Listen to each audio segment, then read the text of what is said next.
Happy Monday, everyone. We are here again at the dot at 5 o'clock. And today is the free fall because the person that we planned to have on today didn't work out. So we have to move her to next week. So we're dedicating this time to talk to you about the cause that we believe in. And we're probably going to have a surprise guest that joining us later when she got home to her Zoom room. But the surprise is no surprise. We all know that we are all struggling with COVID-19 at the moment. Not so much the old virus, but the brand new Delta variant. And there's a lot of pandemic, unhealthy mindsets going on with the new wave of the virus, with the Delta variant. There's a lot more that has happened, not right here in the wood, not in our neck of the wood, but it's been going on very much rapidly in Southeast Asia. And today you see a panel of 3 women, and we all have the same common things, that we all came from the background of once we were refugees. And today we want to combine our voice and tell the world that how this COVID-19 have impacted the refugees that we are helping right now. I mean, there's a lot of refugees all over the world. I mean, if you're looking at the news right now, which I'm afraid to even go closer to it, with the Afghanistan situation, people are fleeing the country. I mean, it's triggered a lot of emotion for me when I'm watching it. I could not bear to watch it. And these ladies here can tell you that how it's affecting them as well. So today we're just gonna talk about the situation, the crisis in Southeast Asia, the COVID-19, the refugee that we are helping on right now. There's a small group, it's called Refugee Film School. Is one of the refugees been trapped in Malaysia for many years. And welcome, Amy. Thank you for coming back and for sharing your voice with us about your concerns as well. And Sarah, you are always so great and supportive. So we are going to have some input over here.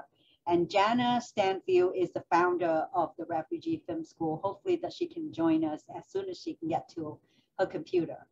So like always, we're gonna start really quick our program with Sarah gonna introduce herself. I will introduce myself, and then Amy is gonna introduce herself. And then we're gonna get on the conversation that how you, our viewer, our audience can help us and help the refugees in Malaysia to bypass this really, really difficult period.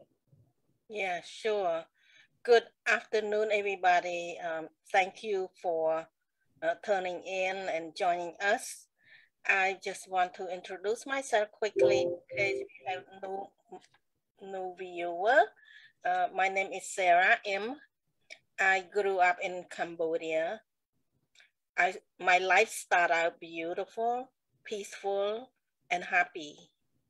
But at a college age, my country went through a very dark time when the communist Khmer Rouge took over the country. They basically destroyed our country. They also destroyed our life.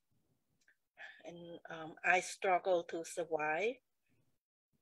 And it was very hard, 4 long years, but God was faithful and compassionate, and he saved me from disappear. Not only that, he allowed me and protected me to escape the country. So just think back about my journey, and just cannot believe that I'm here. But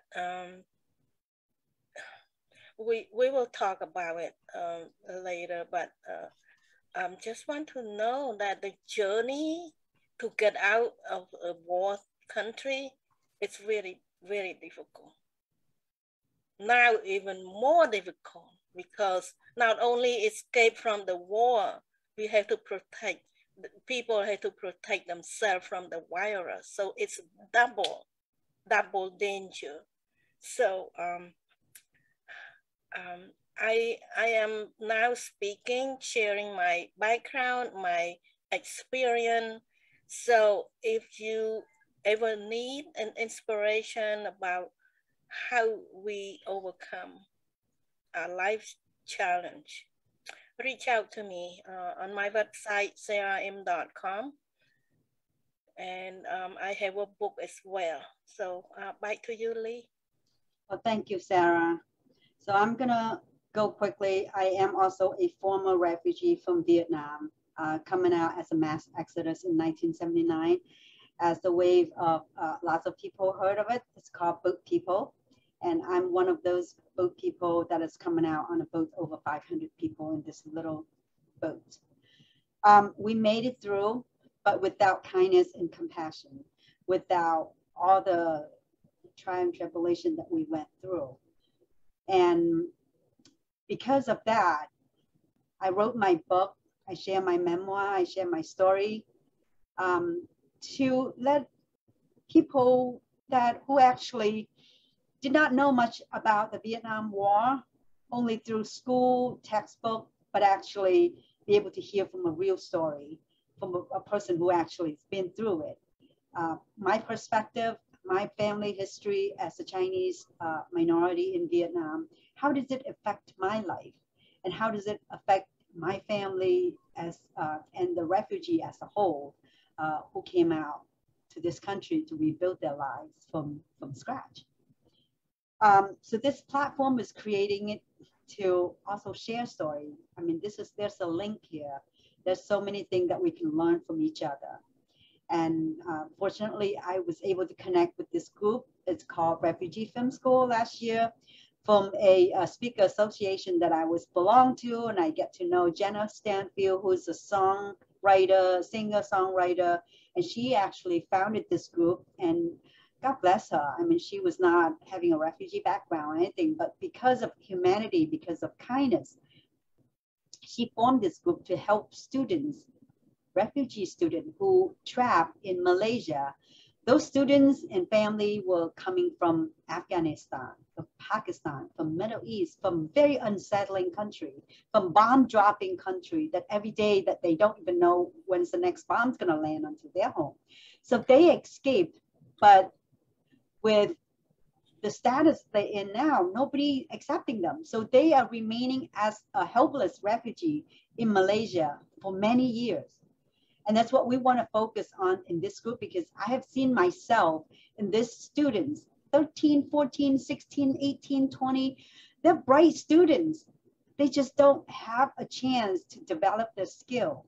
And that's where I come in from. I want to help those kids be able to learn some skill and provide for their families, to help their family until they get their feet on the solid ground. Some country will sponsor them and take them in. And that's where my heart is, because I think, you know, we all need a second chance. They need a second chance because they didn't ask for it. So Amy here is a friend that I actually had known her, I'd probably say 6 or 8 months ago, but we formed such a great, strong bond because she's also a refugee like I was, except she's a dozen years older. I mean, younger. I'm sorry. How did I get the status of being older? Because I want somebody to be older, but all right. I mean, I will be the older sister. She's actually a dozen years younger. And we're both the tigers. So I guess that's why we click so fast. But Amy is an incredible author. She has fleshed out multiple story fiction, but based on her mom's story and on her life experience as well. And a phenomenal chef, cook, whatever you want to call her. She just produced lots and lots of yummy, delicious, eye candy food. So Amy has the same background, and she's also CARE. So she's part of the mentorship on this program as well. So welcome, Amy, and I thank you for being here to talk to us about how we can help the refugee in Malaysia. Here comes Jana. Saved by the bell from having to talk. I know. So Hi, Jana. So Amy, sorry, I kind of took your thunder away. I kind of introduced you without asking you, but tell us a little bit more about exactly who you are beside the surface that I just tell. Hi, Jana. Thank you. Thank you. Well, thank you for having me back on your show.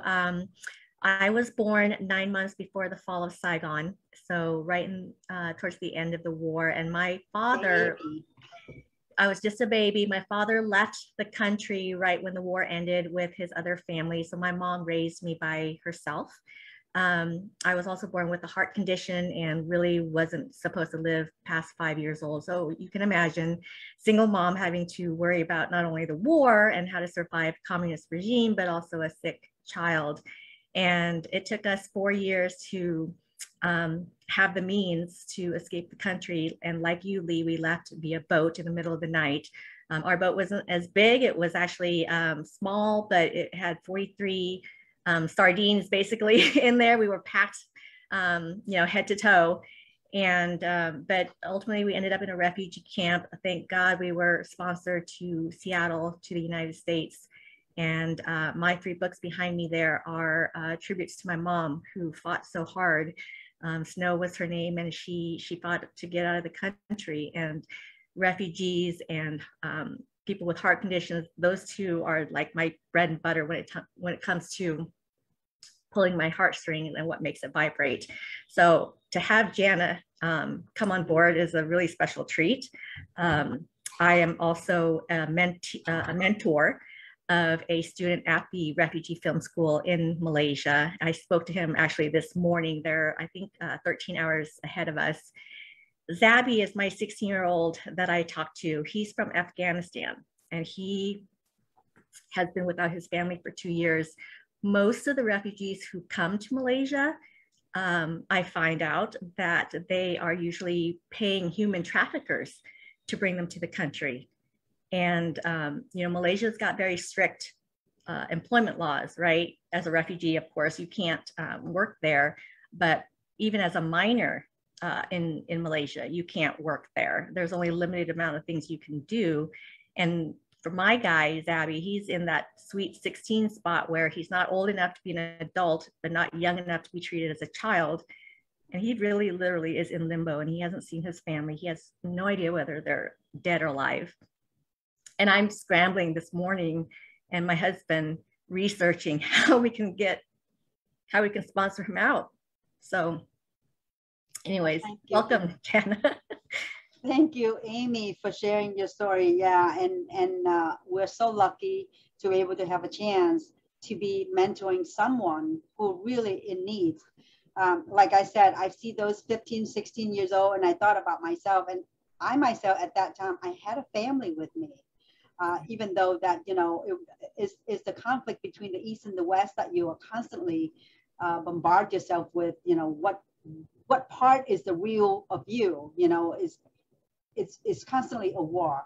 But without parents and without some adult that can give you a good model, that's really hard. So I thank you for being a mentor, and I thank you for, you know, being part of this. But Jana Stanfield is the reason that we have a place to devote our passion. Thank you, Jana, for coming on. Jana Stanfield is the humanitarian before she's a singer or songwriter, even though she has been doing that former part for a long time. She's a professional singer, like I said, but her heart is always about helping the helpless, the hopeless. So Jana, would you tell us that how and why, and you know, how on earth did you even tap into refugee out of so many causes in the world, and you were traveling, and how did you end up forming this group called Refugee Film School, and what Refugee Film School does? Yes, well, I watched a movie this weekend. It's a documentary, and you can watch it for free. It's called Born into Brothels. Have any of you guys seen it? It's about Calcutta, and it's about a person like me who keeps saying throughout the documentary, I'm not a teacher, I'm not a social worker. I just love these kids and I want to help these kids. She was a photographer who was doing a photography project in the brothels of Calcutta. And when she found the children of the women working in the red light district of Calcutta, she got these little Instamatic cameras, and she handed out cameras to the kids and taught them, you know, a little bit about how you frame a photo. And she found that the photos that they took when she developed them, there was something special about them. And so it was little bitty steps. And I'd say it was the same with me. It was little bitty steps of getting to know these kids and caring about them so much. I'm 62 years old. I never had children. And my first encounter with Refugee Film School is when a group that I'm part of, Together We Can Change the World, we were asked to come and do what we do at this school. And a lot of us are professional speakers and authors, and I've got my guitar and I'm a speaker. So, you know, I did my music thing and we all did what we could with this room filled. It was just a room in an office building. And in this old rundown office building, they had several rooms that they had turned into classrooms. And so we had these teenagers. And when I asked the person, like you do, if you have a speaking engagement, or Amy, you know, you've got your book signings, if you're speaking at anything, like Lee, you just did a speaking engagement for a writers group. What state were they in, Lee? Oklahoma. Amy is the president and she invited me. Oh, wonderful. So I know you, Lee, you would have asked Amy, what would you like for me to accomplish with your group? How can I be most helpful? Because there are lots of, I know you, Lee, and you have so many how-tos and skills that you can give people, and motivation and hope. But you ask Amy, your client, what would you like to be the result? And so when I asked that, the person who invited us to come, who's an Australian who works with refugees, he said, could you just give these students hope? And we hadn't gone there yet. I asked him, what do you mean give them hope? And he said, well, they're studying to get their high school equivalency so that if they get placed to another country, they won't be a 16-year-old in a 4th grade desk. So they work very hard to get their equivalency at this school where their teachers are also refugees. And so when I asked more about give them hope, I said, tell me more. He said, in Malaysia, as in many countries, refugees can't take a job from a taxpayer. So they can't work legally. And taxpayers pay for the hospitals and medical care and schools. So refugee children can't go to school in Malaysia. Their parents can't work legally. There are no refugee camps because there's nothing for refugees. They give them asylum, but that's all. And what I realized is these students' families are waiting sometimes 10 and 15 years with no word at all about whether or when they will have a chance to go to another country. And more refugees are coming all the time. So when he said, can you give them hope? How do you give kids hope in a situation like that? That was that's the first time that my heart and my mind connected with their situation. And I know that that's nothing new to the three of you, but it was the first time I realized what refugees go through. And so that's how it started for me. What could I do that could give them more than just hope? What you're doing is actually beautiful. I mean, even though we have been refugee ourselves, we were in confined with other refugee, concentrated, waiting for the time to be resolved. It's not like we are in a place that indefinite. We know that we get probably 6 months, a year, 2 years, 3 years the most, 5 years maybe, but we didn't have a place that is just like COVID right now, that is uncertain and unknown, and not know that when this thing gonna be end. You know, it's like just thinking about COVID time 10. That's what refugee in Malaysia or any places that didn't have a hope of being resettlement is. So that was really tough to give hope in one setting. So how did you come up with something that is an ongoing support so they can actually build their skill and being hopeful? Because the girl that I am, I want to say mentoring or being my refugee assistant, she is so smart and brilliant. And I can see that, you know, if somebody give her a chance to live in some settling country, she will be like me, she'll be like Amy, she'll be like Sarah, she'll be like anyone pass on the street that you would not be able to recognize. But because that they don't have that kind of opportunity just yet. So how do you create this in limbo situation that they still be able to bind to that hope and keep moving on? Well, I was a television news reporter in my early career, and I did daily news for 4 years. And then I did 3 years of some other kinds of feature reporting. But I knew that if kids could edit videos, that there was going to be a tsunami of need for videos as we have more, as we're seeing now. Everything is on video and it's coming faster and faster. I could see that coming.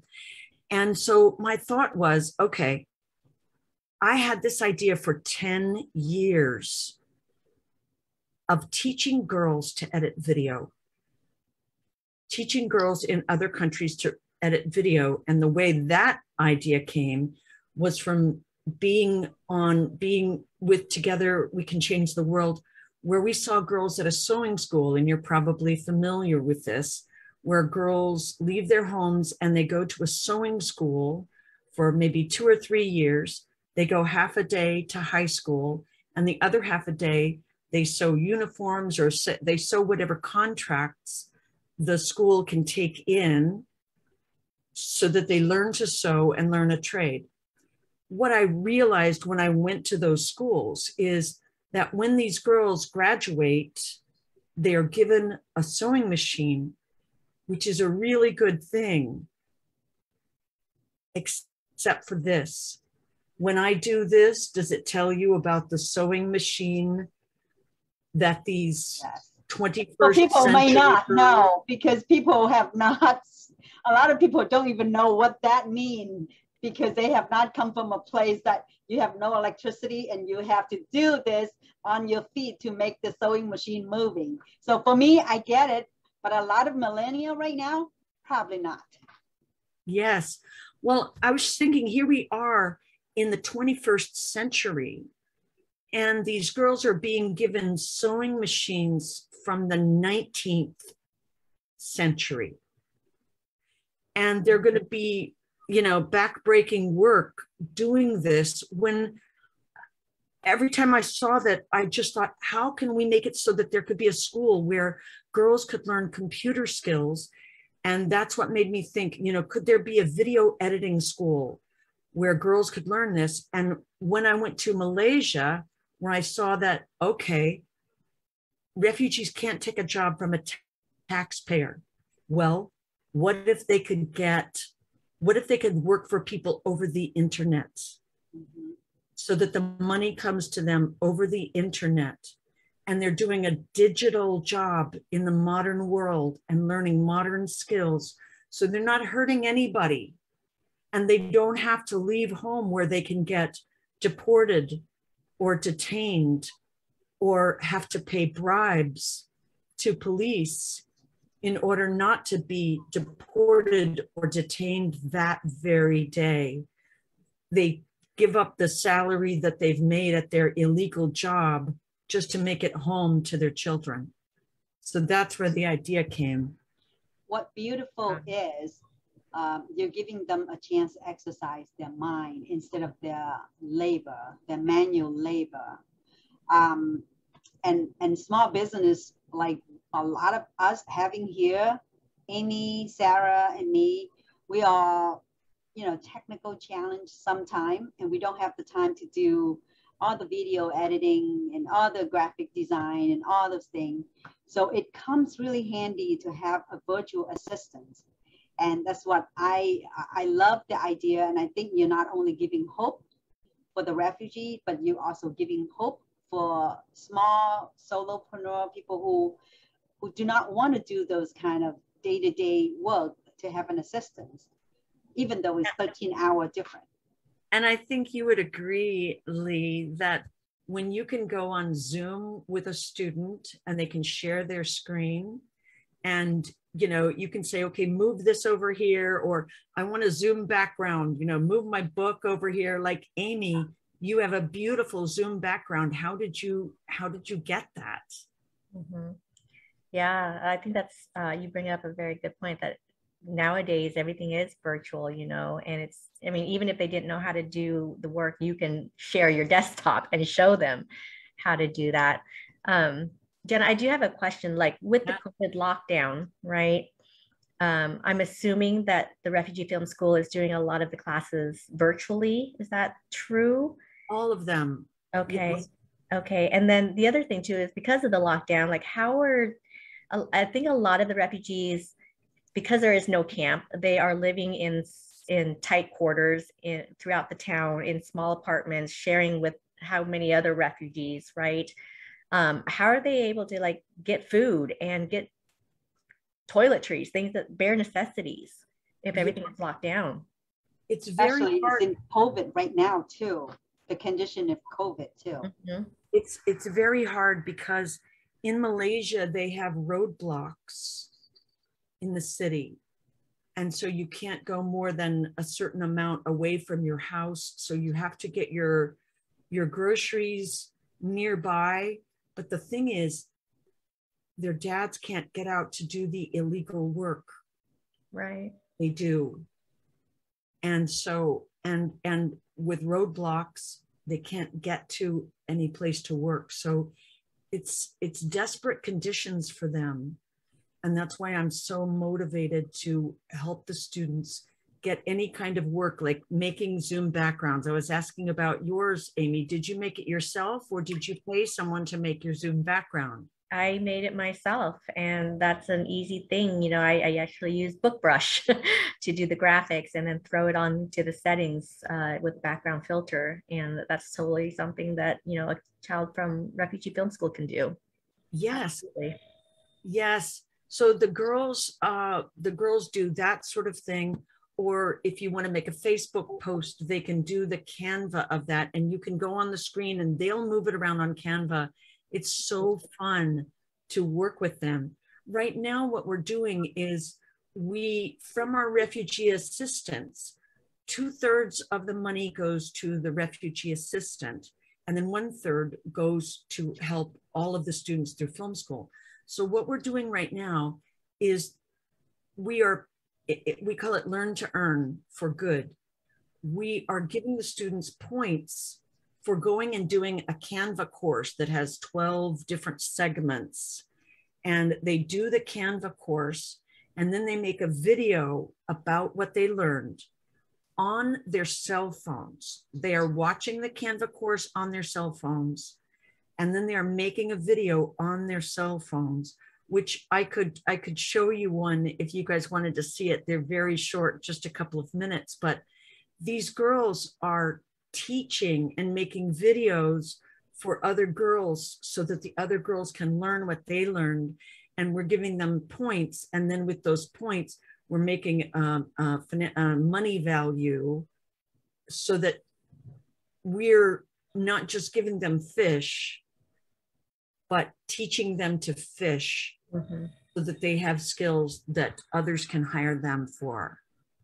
So Jana, I really want to appreciate your explanation about how the refugee film school student can help business owner, or even just, you know, for family, if you have a project that you want to do something for your family, or you know, put it together, an interview between your family and then leave it for your children. Those kind of projects can be done as well.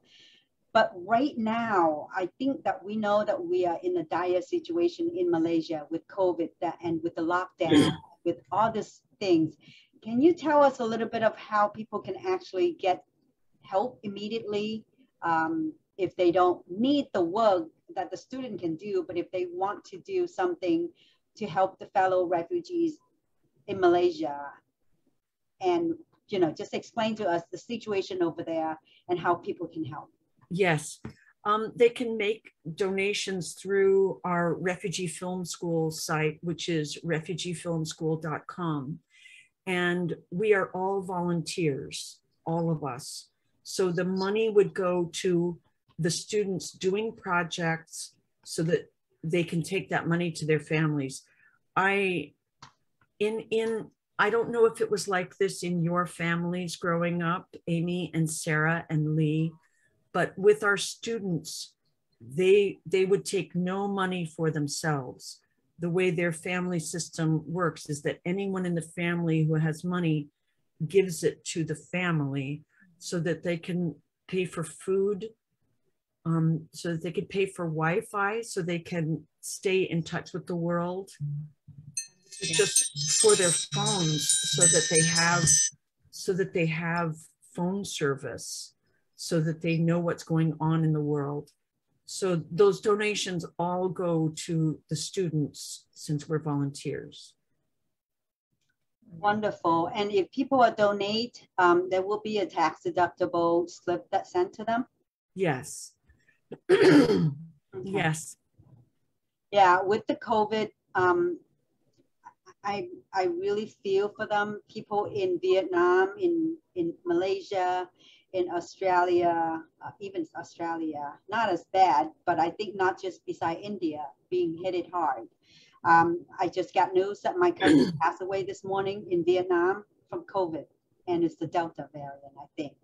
So there's so many things going on with people living in such a close-knit and close quarter, like the refugee. They don't have the privilege, a citizen right, like the Malaysian or like any of their counterpart.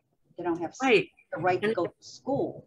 One of the problems with that is if they need health care, they have to pay the tourist rate for health care. It's provided to Malaysians, but if they go to the hospital or to a doctor, they have to pay this huge, huge rate. So they don't go get health care.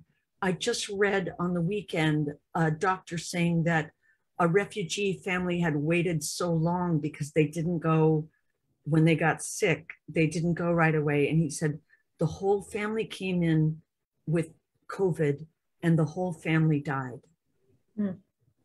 Yeah, so those kind of news, very, very devastating. And I know as calm as Jana appears to be, she's very panicking about all the students that we are so dearly develop a relationship for the past 8 months, me included. I really feel, and I know Amy has just started developing a relationship with her own mentee, and Sarah have heard about this program for a long time too. So we all been affected one way or the other, thinking that, you know, if you can support financially, that would be awesome. If you can't, please say a prayer for them, because they're gonna need a lot more help getting through this period than we are here. We still, we are tough, you know, we're going through the tough time too, but at least we have our freedom, and, you know, we can flop on the couch and watch Netflix and buy time and get food.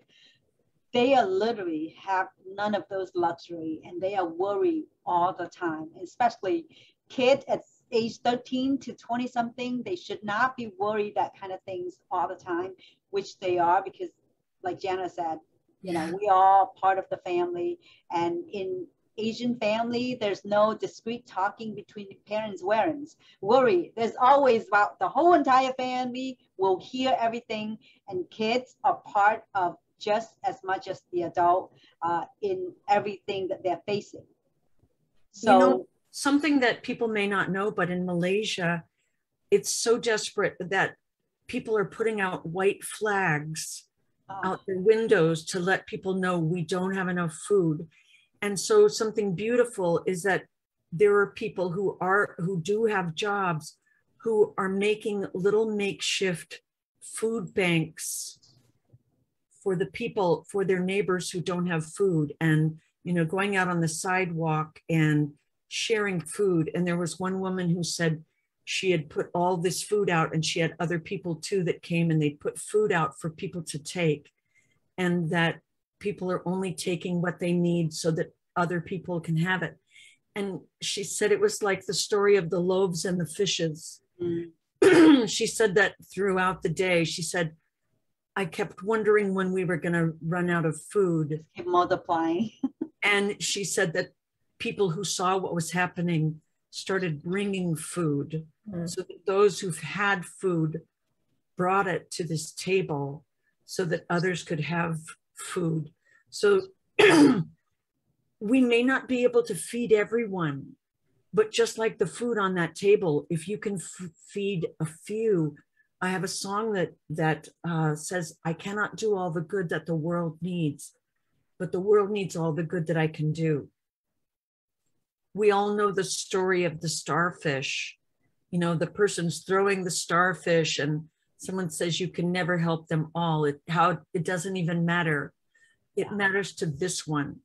And one more example, the woman in this movie, this documentary about Born into Brothels. If you want to watch it, it's not something that's going to show you things that you don't want to see in a brothel. It's just about the kids.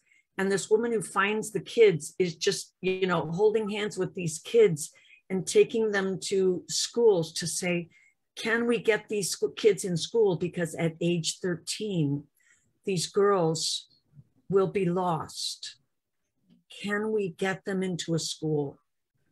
And she got criticism even after this film won an Academy Award for documentaries. The criticism was that she didn't help in a bigger way, that she just focused on these children. And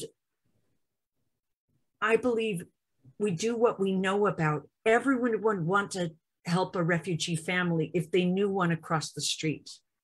You don't know it about across the street. You don't know them across the street, but now you know about them. If you care about refugees, if you want to help refugees, instead of saying, well, I don't know what to do, I don't know how to help, I want to help the Afghanistan refugees. These are Afghanistan refugees.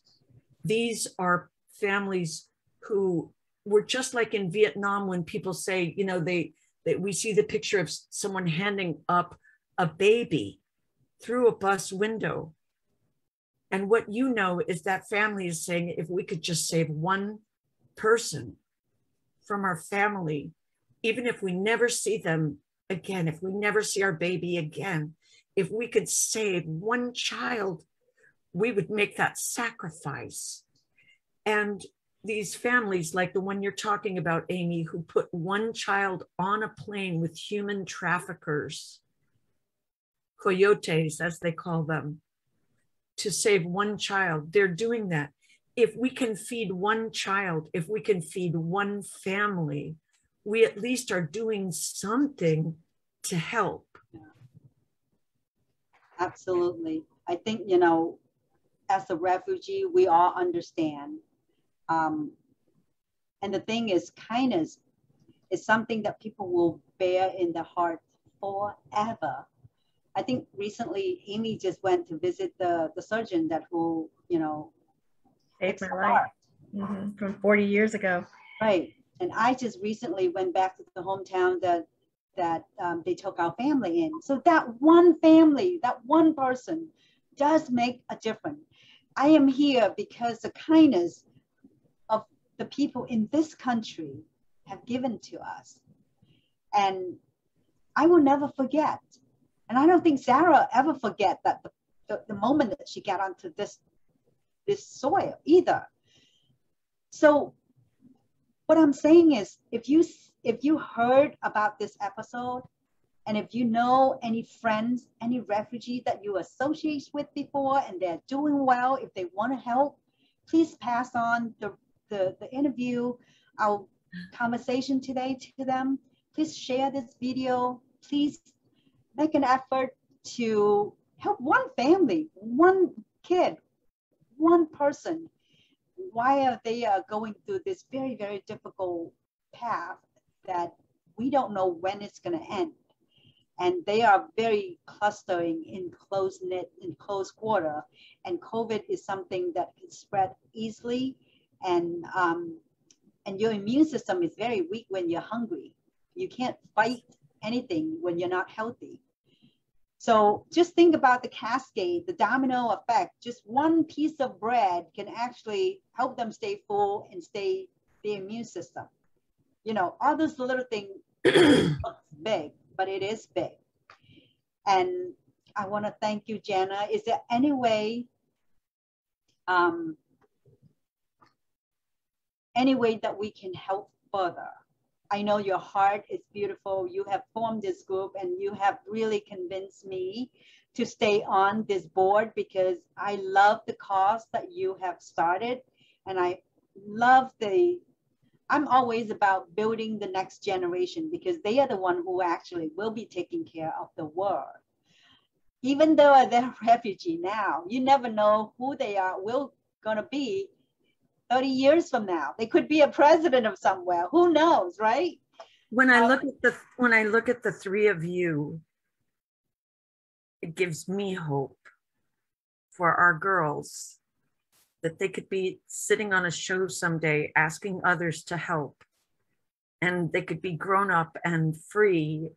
That's my greatest wish for them. We say we're helping our students build a bridge for their families from refugee to free digitally. And that first freedom is freedom from hunger.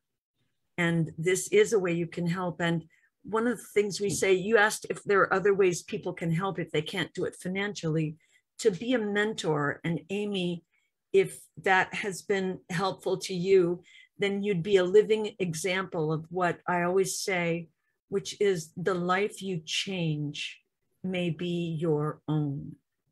Exactly. And I have been blessed for the last 8 months that I'm on here, and I'm truly an advocate because I really see what you are doing, Jana. This is a legacy that you're building, not just for yourself, but for many of us that will be able to tap onto that energy and build our own legacy because of that. Yes, and I'd love to see people who are refugees asking the students to do something for them. You know, you pay them a little bit of money. We always call it, it's not a hand up. It's not a handout, it's a hand up. I would so love to see other refugees who made it out reaching back to give that hand up to these kids, which gives their family food for a week. So I know that we can go on for a long time with all of this, but I really want to make sure that our audience understand that, you know, this is a conversation that right now that our mind is very focused about the well-being of the vulnerable one in the place that they don't have real support. There's no support for them. And they are counting on us far and away. Maybe we can advocate for them and talk for them. So with that in mind, Sarah, Amy, and Jana, please say your final word, and then we're going to close out the program because I know that we have gone further than 30 minutes in, and I really appreciate everybody here to share with me your concern, your love, your passion about helping refugees. I've said enough. I will hand it over to Amy and Sarah. My final thoughts are that we often feel like we're in our own little bubble dealing with our own crisis, right? But it doesn't take much, and it doesn't have to take all or nothing. It could be one little step here and there. It could be $5 here and maybe $5 another time, right? Baby steps, and that's okay. And even if you can't give financially, maybe you can donate shoes. Maybe you can help your work with your employer and get a match. Maybe you can even just share a video or share a post that says, okay, this is where you can go to help these refugees or to help with the COVID situation. So I just want people out there to know that if your heartstrings were vibrating today, there's something you can do. And it's not just to shut down the computer and go home. There's something you can do. And if you don't know what it is, reach out to us. We'll tell you.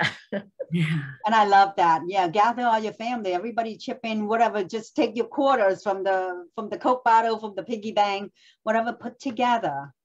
And then, you know, make one contribution on the website. And we really appreciate every single effort that you give. Yeah.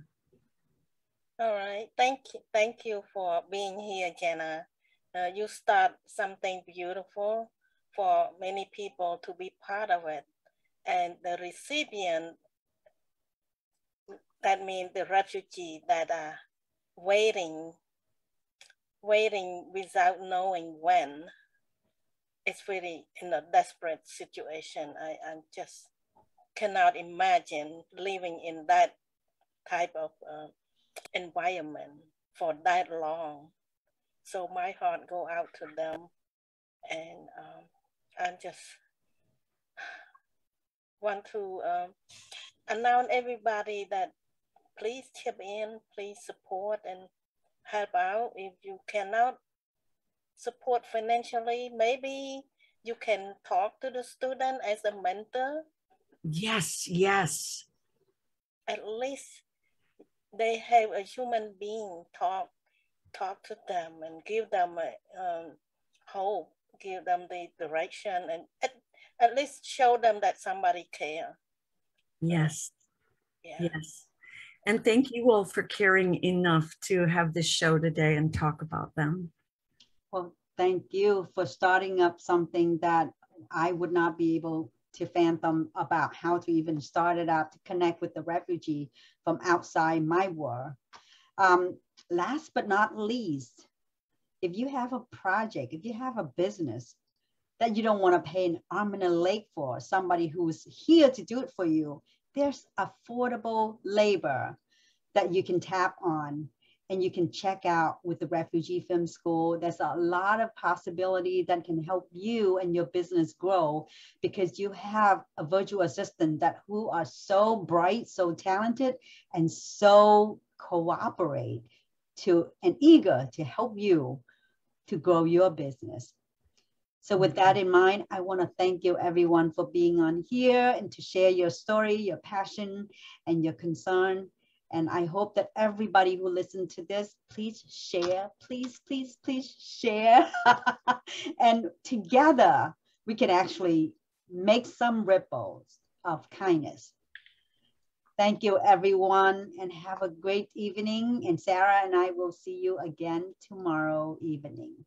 Yeah, we will have either Jana or Lee post the website underneath our video so that everybody know where to go.